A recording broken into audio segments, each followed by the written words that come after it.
way up.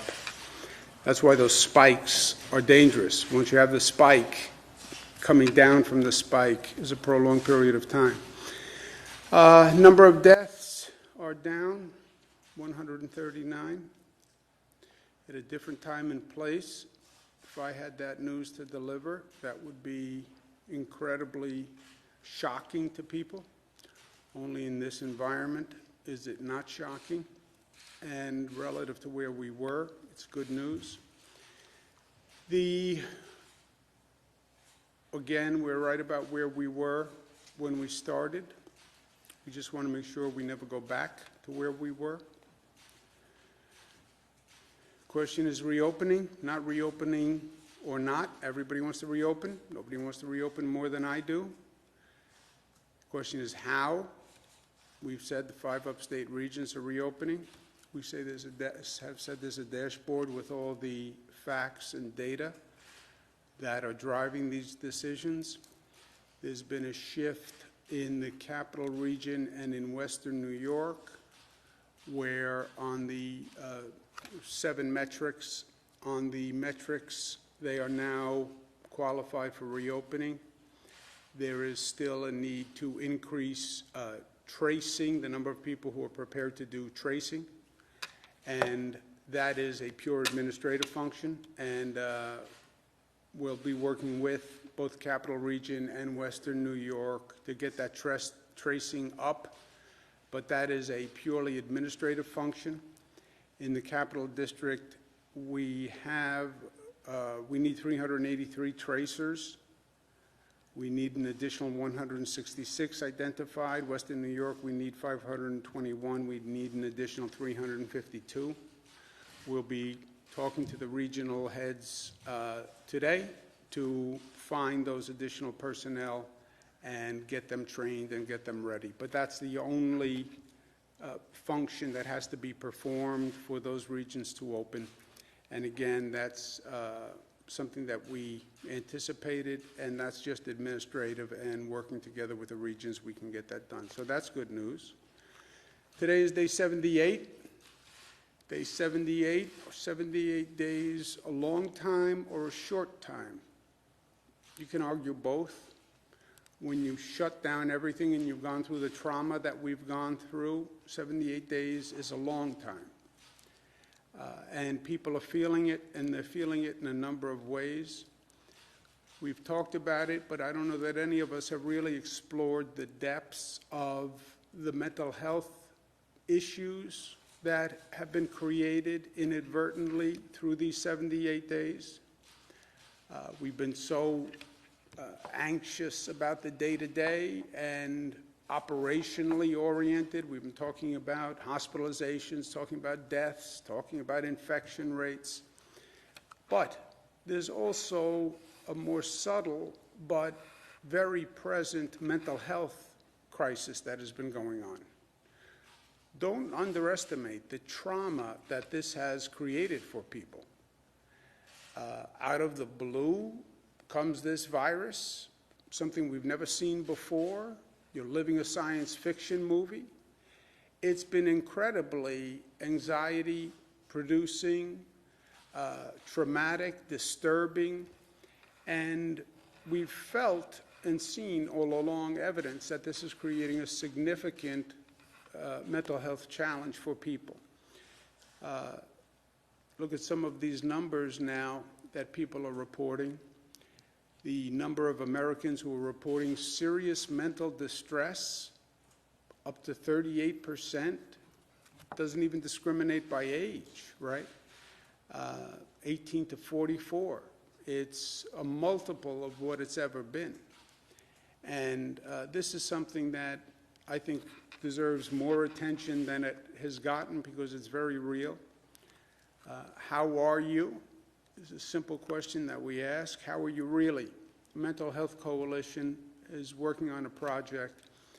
My brother-in-law, Kenneth Cole, his daughter, my niece, Katie Cole, who is a tech genius, are working with the Mental Health Coalition, and they have a website, How Are You Really? And they ask people to answer that question and share their feelings and their thoughts. But not just how are you? How are you? Oh, I'm doing fine, thank you. How are you? I'm okay. How are you? You know, pretty much all right, getting by. Yeah, forget that answer. How are you really means let's get to a different depth in the question and a different depth in the answer. How are you really? You can't be fine, right? It's not a trite answer. We're going through hell. How are you when you're going through hell? Not good. That's what happens when you're going through hell. I'm not good. I'm anxious. I'm stressed. I'm nervous. I'm afraid. I'm afraid. I'm living a science fiction movie.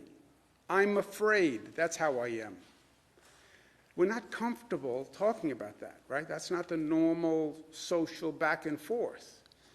The how are you doing question is almost a throwaway. How are you doing? The expected response is fine. It's almost a rhetorical question. How are you doing? Fine, good.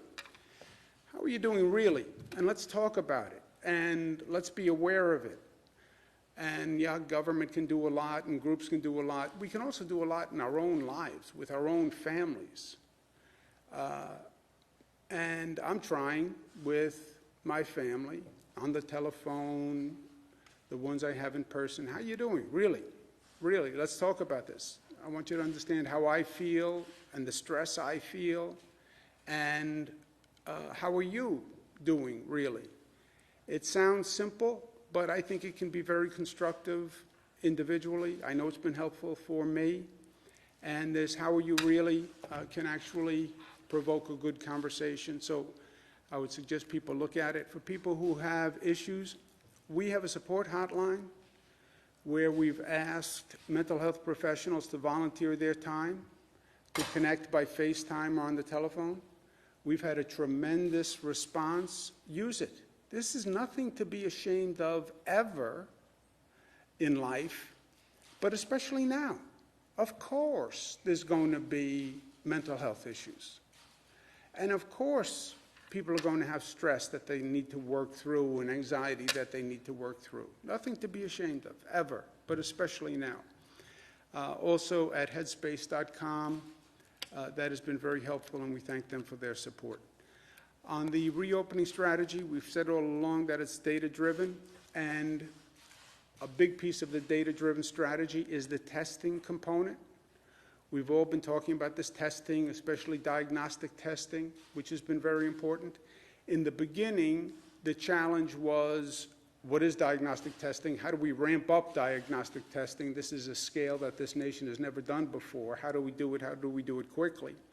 And it was involved, it involved the federal government, it involved the state governments. FDA had to approve tests. We then had to get our labs up and running. We set an initial goal, March 13th, seems like a lifetime ago, but it actually was just about a month, right, over a month. 6,000 tests a day we were going to try to do, and that sounded like a very ambitious goal. We then got to 10,000 tests a day, then got to 15,000 tests per day, 20,000 tests. I then met with the president, and we talked about an institutional agreement between states and the federal government, where the federal government would help with the supply chain and getting the materials to the national labs. The states would be responsible for organizing their labs. And we said we were going to try to double our capacity at that time on April 21 or thereabouts. And everybody said, oh, you're being too aggressive. You can't do it. You can't do it. And I said, well, can I tell you, that's who I am. We're at doubling the goal. We're now at 40,000 tests per day. So that's May 17th. We started with about 6,000 tests. So we now have a really significant number of tests that we can do, so much so that per capita we are doing more than other countries, significantly more. Diagnostic tests by population, New York is 7.1. Italy is second, 4.9. Canada, USA, nationally is doing 3.3. We're double the national average. So thank you to the Department of Health team and everybody who's been working so hard to do that. When you compare us to other states in the nation, again, we're double the percentage, not raw numbers because we're bigger, than many states, but by percentage, we're much, much higher. And this is a very big advantage for us because testing originally was used to control the virus. Now testing is really going to be very helpful in monitoring the virus, right? We're all talking about what is the spread of the virus when you increase economic activity. Well, how do you know what the spread of the virus is? Testing, testing, testing. Not only do we have a large capacity to process the tests, we also have put together a network of testing sites all across the state. And we have a new agreement with CVS, which has a tremendous network across this state, where they're going to be bringing on testing capacity. So we thank them very much for that. But we have now 700 testing sites, okay? So we can do more tests, and we have 700 testing sites across the state, which means there's a testing site near you. So many sites that it doesn't fit on a map. That's how many sites. That's what a map looks like when you plot all the sites. It's meaningless unless you like those blue things all over the state. So it's 700 testing sites. What's the new problem? The new problem is we have more sites and more testing capacity than we're using. Okay? That's a good problem, but that is the next from hurdle to hurdle, right? Stone to stone? Yeah, I see it more like from hurdle to hurdle down the track. Now we have more testing capacity and more sites than we're actually using. We have drive-in sites that can do 15,000 per day. We're doing about 5,000 per day. The more tests, the better for the state, the better for society, the better for your family, the better for you. Who can get a test today? Any individual who thinks they have a COVID symptom. COVID symptoms, coughing, sneezing, fever, what else? Fever you mentioned. Sneezing, chest pain, coughing, chest pain, cough, right? Because COVID symptoms are basically like flu symptoms. If you think you have symptoms, get a test. Get a test. It's up to you. Any individual who has had contact with a person who you find out had COVID, right? You get that phone call. Oh, I was with you last night at a party. Turns out I tested positive for COVID. Okay. You now qualify for a test. You lose your sense of smell. You lose your sense of taste. That's a symptom of COVID. Any individual who is on quarantine, precautionary or mandatory, any healthcare worker, any nursing home worker, any first responder can go for a test today. Any essential worker who interacts with the public, food delivery personnel, person working in a retail store, they're all eligible. And we're increasing it today. Any individual who would return to work in phase 1, construction, manufacturing, curbside retail, okay? But again, it's anyone who thinks they have COVID symptoms. So it's a tremendously large universe of people who can get tested. And all you have to do is go to a website, find the testing site near you, and get a test. And it is a fast and easy thing to do. Now, we've been working on this for a period of time.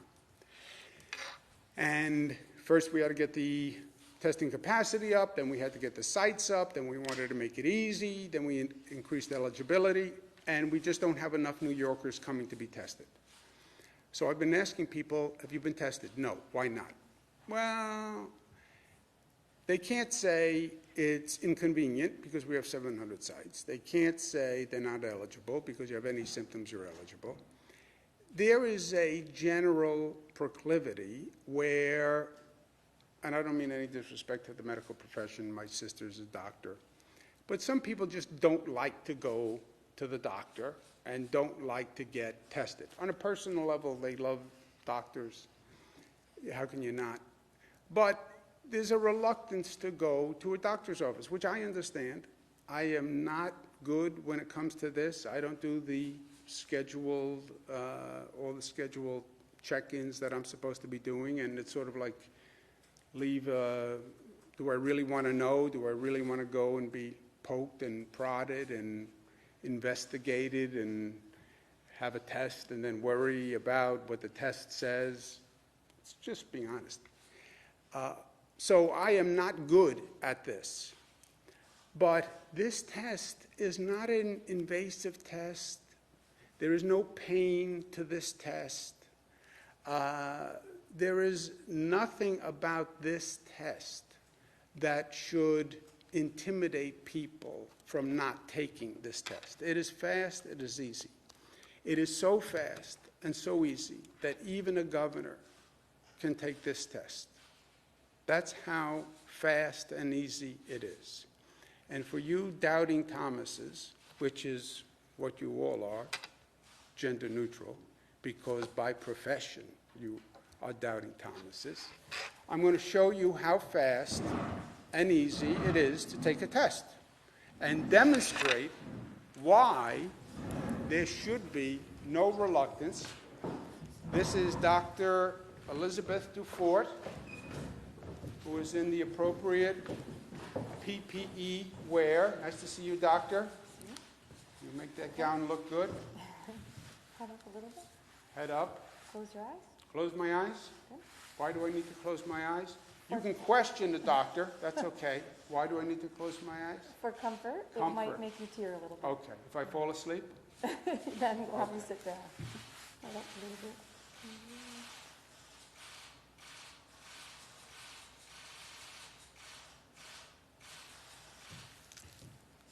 That's it? Yeah.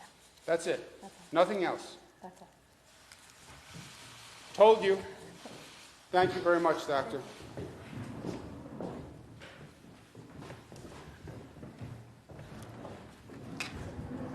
That is the whole test.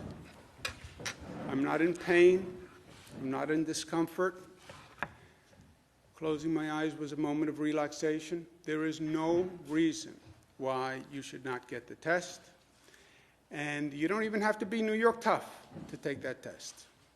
You do have to be smart to get that test, and you have to be united, and you have to be disciplined for the period of time that you close your eyes. And you have to love yourself and love your family and love New York. Questions? Governor, is there any update on unemployment? We're still getting reports from people on a daily basis, even after the new website came out, saying that they haven't been called after 72 hours or there's some sort of glitch in the system. Is there any problem? Maybe that's a Melissa question, not sure. When you say maybe that's a Melissa question, are you saying, what are you trying to say there? That I am not competent and knowledgeable to answer that question? You defer those questions to her usually. Are you trying to say that you think maybe I don't have a command of the facts? Is that what you're implying? I'm saying that's her specialty. It's Okay. a compliment towards Melissa more than an insult to the governor. All right. Well, that's a good thing to know. And you happen to be right. I don't know. So I will defer to Melissa. There has been tremendous progress with the unemployment system. We'll have another update middle of this week, but we're getting to a point where the only claims that are longer than 3 weeks old are either suspected fraud, not certified, or partial information, meaning the person that's applying has left out their social security number, some form of identification that's mandated by the federal government. So we actually feel very, very good about the progress that we've made, and the new system that we put into place has been incredible. I've seen people tweeting that people who have applied last week have already gotten their money this past week, and so we have gotten through the backlog, and the people that are remaining, it's either certification issues, partial information issues, or suspected fraud. And so for those folks, we're trying to update the website to tell you specifically what it is that's holding you back in that pending status, and those updates should come in this week as well. But there's been tremendous progress in the unemployment system. I'd also note the New York Times reported this morning that there has been suspected fraud attempts on states on their unemployment insurance system. And so that speaks to also the need to make sure that as we're processing these claims, we're making sure that the people that are getting the money are actually the people that they say that they are, and not just jamming the money out the door so quickly that then at the end of this, when this is all over, you guys come to the press office and say, you gave out millions and millions of dollars to people who didn't believe it. Did you have a proper vetting system in place? Did you do what you needed to do? And so we are maintaining a very careful balance of making sure that the people who are in need are getting the money that they need, and also being diligent and vetting people properly so that taxpayer dollars don't fall into the wrong hands. How many are still outstanding? We can give you a number middle of this week, but we've got them batched into like pre-middle of April, post-middle of April, so we can break those down for you. I think we're going to have Roberta do a call tomorrow to go through all the numbers. Yeah, but just to reinforce a couple of those points, backlog is a claim that's more than 3 weeks old. That's how we call backlog. The backlog has been finished. Doesn't mean everyone has gotten a check, but if you don't get a check, just because you apply doesn't mean you necessarily automatically get a check. You have to meet certain criteria, which are in the federal bill, for good reason. So there can be, you filled out the application, but there are questions, you didn't fill out the whole application, they're investigating something about what you said, but the backlog is done. And Melissa's other point is very well taken, and I said this. I said, you know, the pendulum swings in life, right? Process the claims, process the claims, process the claims. I said, yeah, but just remember what's going to happen when the pendulum swings 30 days from now, when somebody says, I have John Smith here who got an unemployment check and he didn't qualify, it was a fraud. Why didn't you check it before you authorized payment? That is going to happen. And that's why balance is, yes, get the checks out the door as fast as you can, but make sure the person who's getting the check is actually eligible for the check, because no one is in the business of shoveling money out of a window, and nobody wants to be taken advantage of, and these are tax dollars, and they have to be exercised diligently. So every state has gone through this. If you look at what we've done compared to the other states, it's not even close how many claims we have processed and how fast we have processed them. So the backlog is all gone, but we still have to make sure eligible people receive it. And you're starting to hear already, well, there was fraud in people who got it. So that's the yin and the yang. Marina? So we know how many tests we're doing on average, but what's our actual max capacity, and what will the state do to better use our capacity to test inmates and nursing home residents who could be getting tested? We're at 40,000 today. That we're doing. What's the max capacity? Because the slide said that some of the drive-through tests have a max of 15,000 that are only getting 5,000.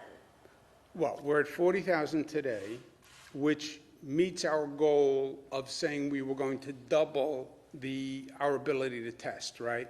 We were at 20.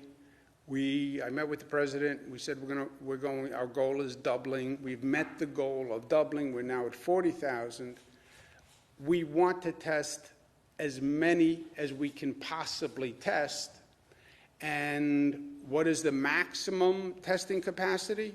You don't know yet. It's how many test kits can we get, how many vials can we get, how many reagents can we get, how many machines can we get, how many more labs can we get, how many more CVS can we get, how many more Rite Aids can we get, how many more doctors' offices can we get, how many more hospital employees can we get.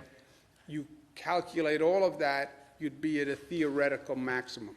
And then if I could just add to that, on the nursing home question, in addition to those 40,000 a day that you saw up on the slide, we have reserved above and beyond that 35,000 tests a day. A couple of days ago I said it was 30,000, we're now up to 35,000 tests a day on top of that 40,000 a day that will just be dedicated to nursing home staff in order for them to meet the DOH mandate of making sure that their staff is tested.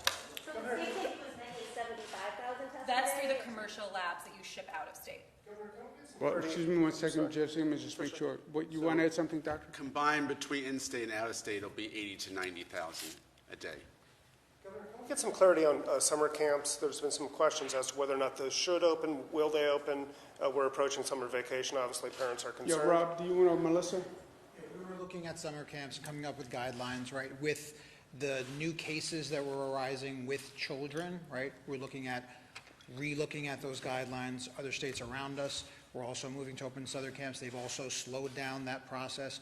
We do have guidelines for child care, but as far as camps where people sleeping away, how you do that in the context of the new cases, we're re-looking at. So we don't have an answer yet on summer camps, but we're looking at opening them there. Their deadline, close to when they generally open, is in the end of June. So we will get guidance out and make a decision, way in time before that. But right now, the public health concern is the first. Within the next couple of weeks, we anticipate. Yes. Also, Yeah, but Jesse, also, let's just stay with this for a second. Summer camps, we've been looking at summer camps just because they were always gatherings and they obviously had density and they were posing issues. This issue with this Kawasaki-like syndrome is, I think, very important. We have about 120 cases now that we're investigating in New York. People say, oh, that's only 120 children. I don't believe it's only 120 children. I believe this is a syndrome that we are just discovering. And Dr. Zucker has had a couple of conversations with health people across the country. Already, like 16 states are saying, oh yeah, we see that also. 5 countries are saying we see that also. I think the numbers are going to be much, much higher. And we need to know that as a society. We were told children are not affected. And we've been operating on that basis. And that's one conversation with summer camps when you say children are not affected. If you now change your facts again and you say, oh, children may be affected, not with the traditional COVID respiratory illness, but they may have this more serious inflammatory illness that could be a heart disease issue, that's a different set of facts, right? So respond to the facts, and it's especially tricky here because the facts change. Do you want to add anything on that? The governor has covered the major issues. We need to make sure that we don't do anything to harm any of these children, and the numbers keep rising. As the governor mentioned, 16 states, but we have over 120 cases here. But if you look across the country, it's past 200. sorry, Howard, does that influence your thinking about school in the fall? I mean, if this is in fact attacking kids, I mean, at what point do you start to consider canceling You're school? exactly right. You're exactly right. And look, nobody knows. One thing we've realized as a society, there's an assumption that somebody always knows the answer, and they're just not telling us. Sometimes nobody knows. I'm telling you, nobody knows about this virus. Nobody knows what the effect may be on children. I think we discovered this Kawasaki-like situation. I don't believe it's only 100 kids. I believe it's only 100 kids until you look.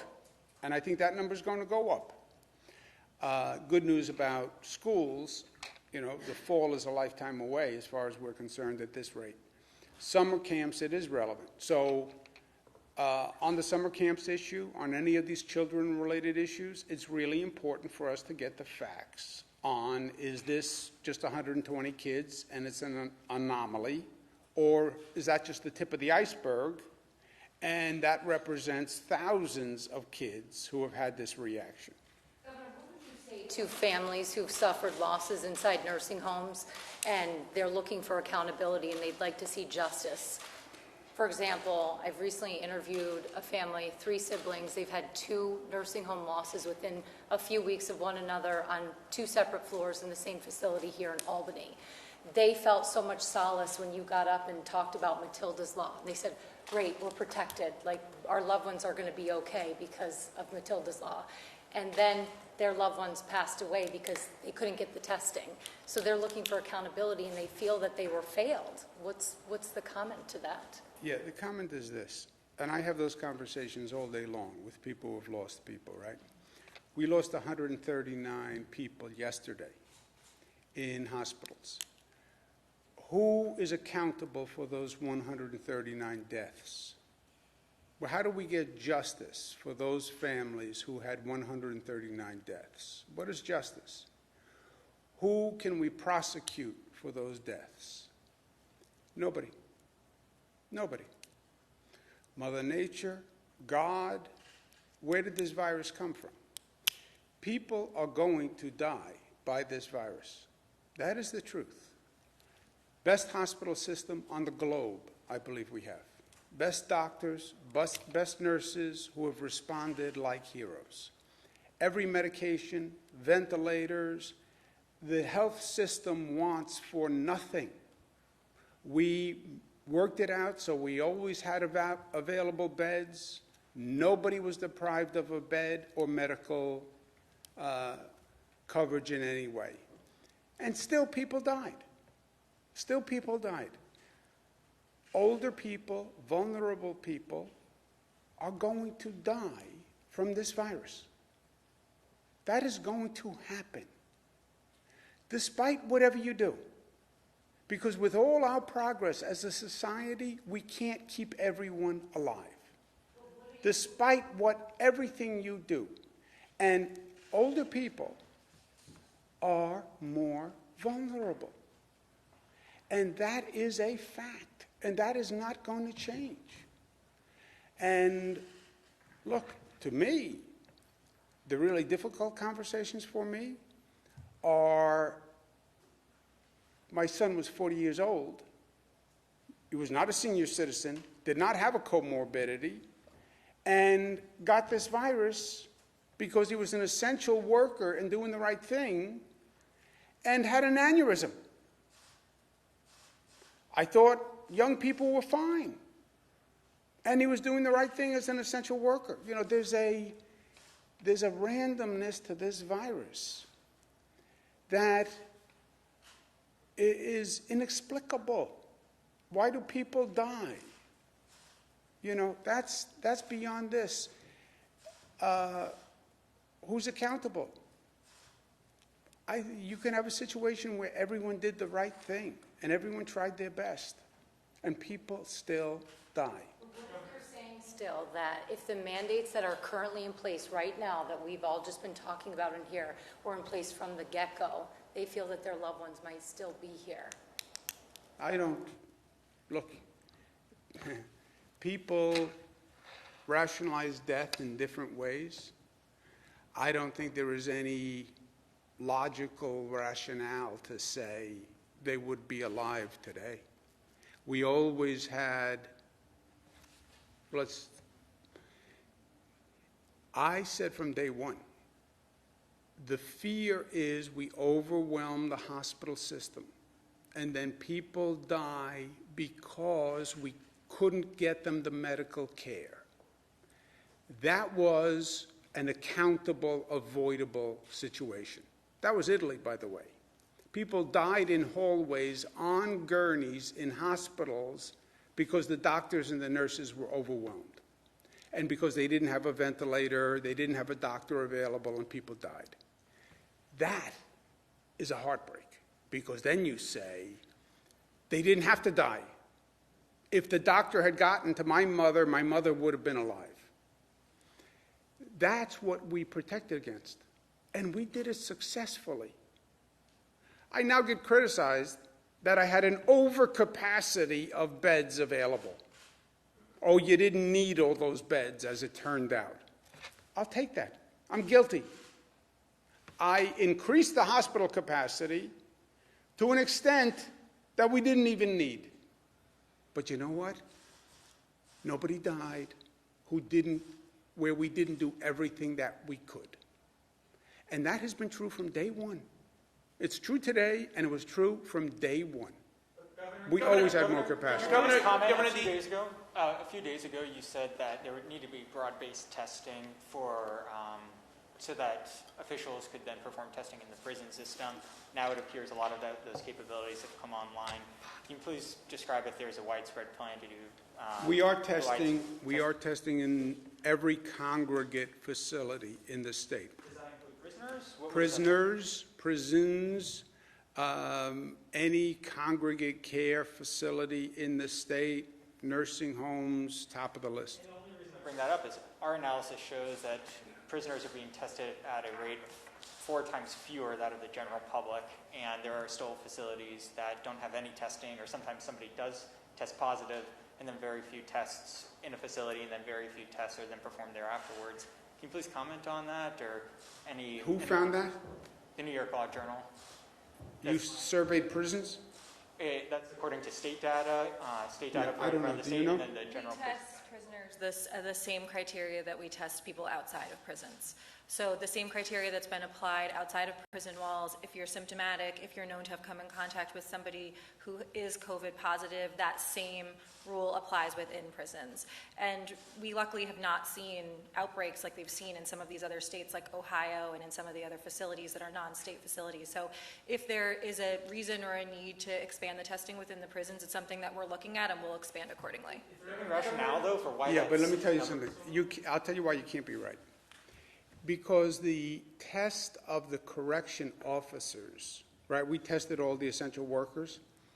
The correction officers test well below the general public in terms of infection rate, right? The people who work in the prisons test at a much lower infection rate than the general public. We can pull it up for you. But how, if you had a serious... We're testing nursing home staff twice a week. Why? Because they're a canary in the coal mine for that nursing home. If you have a problem with COVID-19 in a nursing home, you're going to have it with the staff also. So it's a way of looking at the problem in the general population, right? That's the nursing home staff theory. Also, the prison staff is the same theory. If you have a problem in a prison, you're going to have correction officers who test positive because they can't avoid contact with the prison population. You're grabbing a cell, you're putting your hand on the counter. We've done extensive testing of all frontline personnel at a higher percentage because they're frontline personnel. The correction officers test way below the general public. So can we repeat? One more, Mark. Governor, I just want to preface my comments with take off what Bernadette, I guess, said. With my mom, April 28th, my mom passed away from coronavirus. So that's why you haven't seen me here. I'm sorry. It's a Pennsylvania statistic, not a New York statistic. I'm sorry. Doesn't matter what state. But thank you. This coming Thursday night is an extreme. You talk about mental health, you talk about emotion, you talk about anxiety. There's a very important Jewish holiday coming up. That Orthodox Jews, there are 23 synagogues and in 18 localities upstate from the Poughkeepsie, Kingston, Monticello border north. And they're really feeling the need to go out and observe one of the 4 major Jewish holidays. And they don't observe Zoom.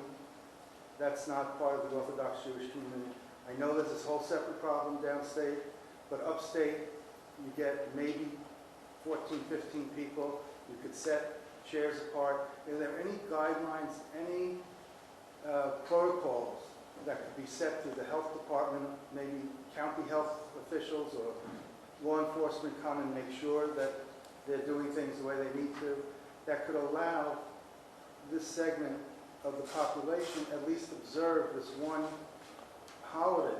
And it's so important. It's called Shavuos. It's the handing down of the Torah from the Mount Sinai. I just thought I'd bring it up because it really would relieve a lot of stress and anxiety on this small segment and be safe at the same time. Yeah, 2 things, Mark. First, we're talking about the upcoming holiday. We're also talking about special provisions for Memorial Day celebrations, which are also coming up. And we're going to have guidance on that tomorrow or by Tuesday. If we can circumscribe a ceremony, your number was 14, 15 people, social distanced with safeguards, can we find a way to do a ceremony, a religious ceremony, or a ceremony that honors Memorial Day? I think we can. And that's what we're talking through, but we'll have an answer in the next day or 2. And on your mother's passing, there's an Italian expression, The two things in life that will never leave you: the eye of God and the love of a mother. She's still here. Have a good day, guys. I have to go to work.